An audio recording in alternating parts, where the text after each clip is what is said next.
NDA देखिए tally सब कुछ अपने आप में बताती है। 204 सीटें कुल मिलाकर के एनडीए को महागठबंधन आधे से भी कम मात्र 32 सीटों पर महागठबंधन सिमट गया। जन स्वराज पार्टी देखिए शून्य पर ही है। अब तो ट्रोलिंग तक शुरू हो गई है। प्रशांत किशोर की सोशल मीडिया अगर आप देखें अदर्स के खाते में 7 और अगर इसका ब्रेकेज आप देखते हैं तो बीजेपी सबसे बड़ी पार्टी के तौर पर उभरी है 92 सीटों के साथ। जेडीयू को 83, एलजेपीआर जो 28 सीटों पर चुनाव लड़ी कुल मिलाकर के 20 सीटें उसके खाते में।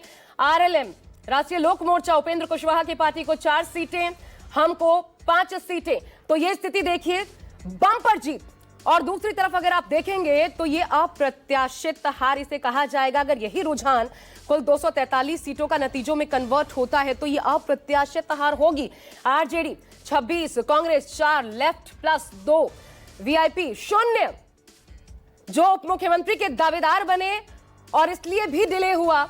आखिरकार समझौते में उनको 0 सीटें आई हैं। आईआईपी एक अलग पार्टी, वो भी 0 पर। मेरे साथ हमारे डेप्यूटी एडिटर संजीव त्रिवेदी भी जुड़ रहे हैं। खास मेहमानों का पैनल भी होगा, उनसे भी बात करेंगे। लेकिन सबसे पहले संजीव मैं आप ही से समझना चाहूंगी, ये तो मतलब समझ से परे है। सभी कह रहे थे कि एनडीए को लीड है, लेकिन इस तरीके की लीड होगी ये अप्रत्याशित नजर आ रहा है। देखिए ये जो रिजल्ट्स हैं ये तो किसी भी लॉजिक के हिसाब से यूँ कह लीजिए प्रेडिक्ट नहीं किए जा सकते थे। लेकिन जनता जनार्दन है और वो जिस तरह से तय करती है वो चीज़ें जब सामने आती हैं तो हर सोच, हर प्रेडिक्शन, हर पोलस्टर्स के अपने आकलन को डिफाई करती हुई आगे बढ़ जाती हैं। 94 हो गई हैं भारतीय जनता पार्टी की सीटें। आप जब कह रही थी उस वक्त मैं देख रहा था चुनाव आयोग के आंकड़े और 94 सीट्स, यानी कि आप देखिए कि जो स्ट्राइक रेट है 92-93% के आसपास हवर कर रहा है। ऐसा तो स्ट्राइक रेट होता ही नहीं है आमतौर पर। नहीं तो संजीव अगर 94 बीजेपी सबसे बड़ी पार्टी के तौर पर उभर रही है और नीतीश को अगर अभी तक फैक्टर माना जा रहा है कि एकमात्र नीतीश कुमार सुशासन की सरकार उस पर मोहर है, तो फिर बीजेपी की इस बढ़त का क्या मायने निकाला जाए? देखिए भारतीय जनता पार्टी 101 में अगर 94 सीटें प्राप्त कर रही है और इस बात को हम लोग इस तरह से लें कि जो ड्राइवर है इस पूरे गठबंधन में वो भारतीय जनता पार्टी है। Nitish Kumar single important factor हैं। भारतीय जनता पार्टी का ही वो स्ट्रक्चर, वो प्लेटफॉर्म और वो विजन है जो एनडीए को लीड कर रहा है बिहार में। जाहिर है कि उन्होंने जिस तरह से चीज़ें ऑर्गेनाइज की वो सिर्फ भारतीय जनता पार्टी के लिए नहीं की, उन्होंने जेडीयू के लिए भी किया, उन्होंने एलजेपी के लिए भी किया, उन्होंने बाकी के 2 सहयोगियों के लिए भी किया।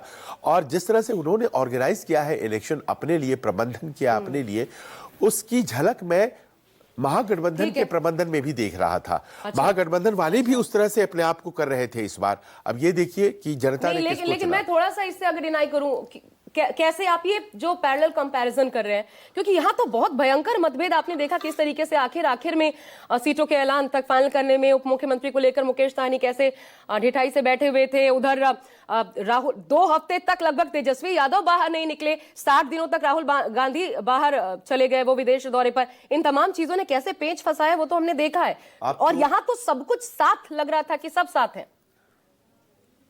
संजीव हाँ, चूंकि आप खेल कवरेजेस भी बहुत अच्छा करती हैं, वो खबरें भी सुनाती हैं, तो एक मैच का मुजरिम होता है। तो आप अब मैच के मुजरिम पे आ गई हैं।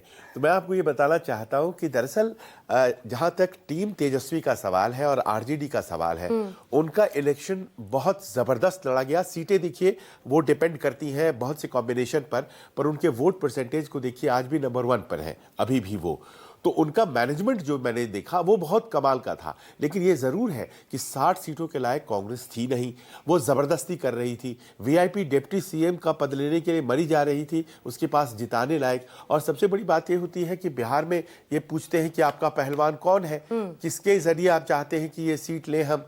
उनके पास कोई ऐसे पहलवान थे ही नहीं। 18 सीटें दे दी और इस बार दुर्भाग्य कह लीजिए वामपंथ का भी वो जोर दिखाई नहीं पड़ रहा है। आईपी गुप्ता के बारे में बहुत बड़ी बड़ी बातें कही जा रही थी। तो कोई भी फैक्टर ऐसा लगता नहीं है कि वो तेजस्वी के लिए काम कर रहा था। और देखिए नतीजा वो है जो है सामने। थोड़ा तो मैंने अगर हम देखें सोशल मीडिया पर तमाम या फिर यूट्यूबर्स या फिर हम अपने ही शोज में जिस प्रकार से लगातार मीडिया पहुंच रही थी, कवरेज कर रही थी, और जब युवाओं से बात हो रही थी वो कम से कम रोजगार की बात कर रहे थे।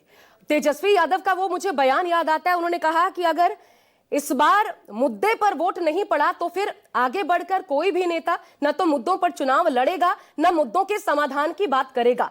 मतलब उन्होंने सब कुछ अपना झोंक दिया, इस तरीके से चुनाव लड़ा और उसके बावजूद देखिए 25 सीटों पर आकर के अभी सिमटी नजर आ रही है। 11वें, ये भी बता दें अपने दर्शकों को, 11वें राउंड की गिनती के बाद तेजस्वी यादव बताया जा रहा है कि अभी पीछे चल रहे हैं। ये कौन कौन से दिग्गज जो चुनावी मैदान में आगे पीछे चल रहे हैं, आप स्क्रीन पर लगातार देखते रहेंगे।